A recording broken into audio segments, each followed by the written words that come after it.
Good day. The state television company of Western Armenia presents all the most important events of these days. Today's broadcast, getting to know the cities of Western Armenia, Edessia, Armenian Catholicos of Cilicia. The people of Artsakh have the courage to reject all kind of agreements and proposals that are trying to impose. The decision of the International Court of Justice of Hague of violation by Azerbaijan, the Convention of all forms of racial discriminations of 1965, Andrzej Kasprzyk discussed the Artsakh conflict with the U.S. Assistant State Secretary. In the case of Hrant Dink, the Court of Constantinople made the decision. Armenian language lessons will be held in Boston for university students. Representatives of Akhalkalak participated in Bardal Racing-2022 car-moto tournament. The international premiere of the Dawn of Aurora about the Genocide of Armenians will take place in ANNECY.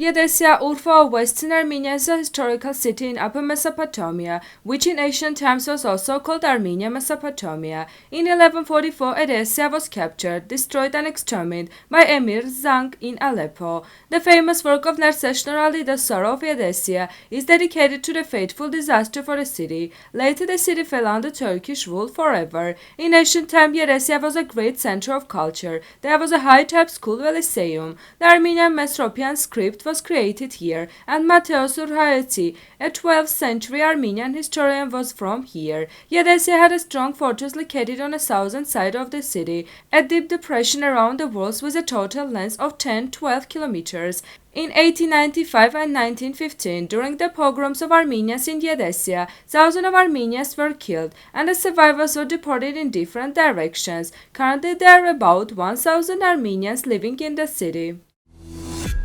Catholicos of the Great House of Cilicia, Aram I, in his microblog on Twitter referring to the general situation around Artsakh, wrote that the people of Artsakh have the courage to reject any proposal and agreement threatening security which is being attempted to implement. As recalled, President of Artsakh, Aray Karutunyan, during a meeting with the officials of the Insections Chamber of the Republic of Artsakh, touching upon various speculations during the future status of Artsakh in a current geopolitical situation, stated that the Artsakh state will not allow them and will never renounce the right of peoples to self-determination.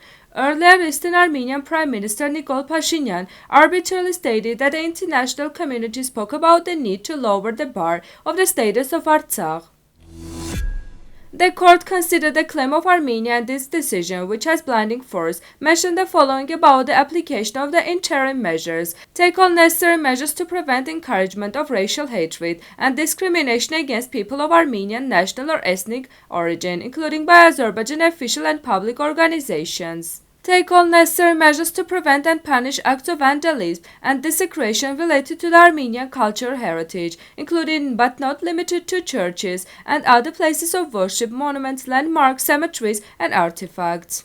Protect all captives of war in connection with the 2020 conflict from violence and bodily harm and ensure their safety and equal to before the law. The court decision was accepted by 14 judges, with 14 votes in favor and 1 against. Personal representative of the OSCE chairman in the office, Ambassador Andrzej Kasprzyk, at the U.S. State Department met with Assistant Secretary of State Karen Donfried. OSCE Chief Observer Andrzej Kasprzyk was at the State Department. As he met with the Assistant Secretary Donfried. Did they discuss the status of Artsakh or the involvement of the United States in this issue? I know there are certain efforts between the Europeans and Washington on this issue, Price said. He also said that other meetings are planned between the American and European side this week or next. If they have come to an agreement on an additional meeting or discussed it, then as soon as we learn the details of the meeting, we will inform, the State Department spokesman added. Consideration of the claim to the District Court of Constantinople in the case of the murder of the editor-in-chief of the newspaper Agos, Hrant Dink, has been completed. 61 accused, including former police chiefs Ali Fausil Mazer and Ramazan Akurek, who showed criminal negligence in the murder of Hrant Dink, were sentenced to imprisonment by the court. In March last year, decisions were made on 76 accused people. 6 of them have been arrested and 13 are on their run. Among them, former police chief Ali Faudil Mazer and Ramazan Akurek were sentenced to the life imprisonment for predetermined murder. A total of 26 defendants were sentenced to various terms of imprisonment, while 37 defendants were acquitted. The cases of 13 defendants were separated due to being on the run.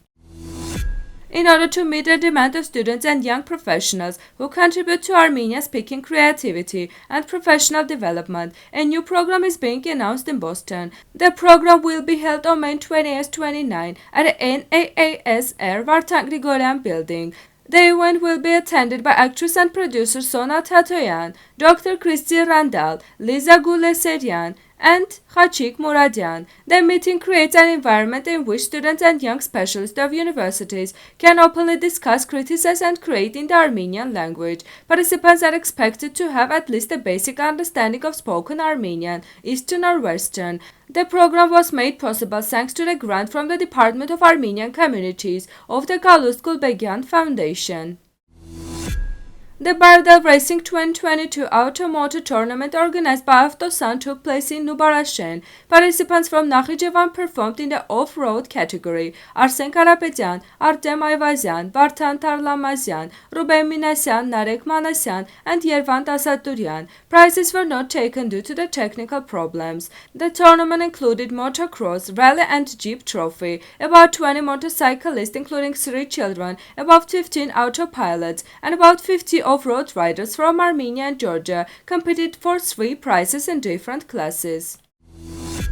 The international premiere of animated documentary Dawn of Aurora will take place at ANNECY, the world's most famous animation festival. According to Bars Media, Dawn of Aurora was selected for a competitive demonstration of feature films. In statement, Bars Media said, realizing that a film will make a great contribution to the dissemination of information about the Armenian pogroms, after 7 years of work we finally present to the world the heroic story of Aurora Mardigarnian, who after the genocide decided to relieve her pain in a silent Hollywood film. The author of the script and director of the film is Ina Sahakian. We want to remind you that Aurora Mardigarnian was another girl who witnessed and felt the terrible consequences of the genocide on her skin. During the meeting, issues related to the implementation of the number of projects of Artsakh were discussed. The Aurora Prize is a symbol of graduation of humanitarian steps. Now musical part, Armenian spiritual music, Hovun Hovun, David Melkonyan.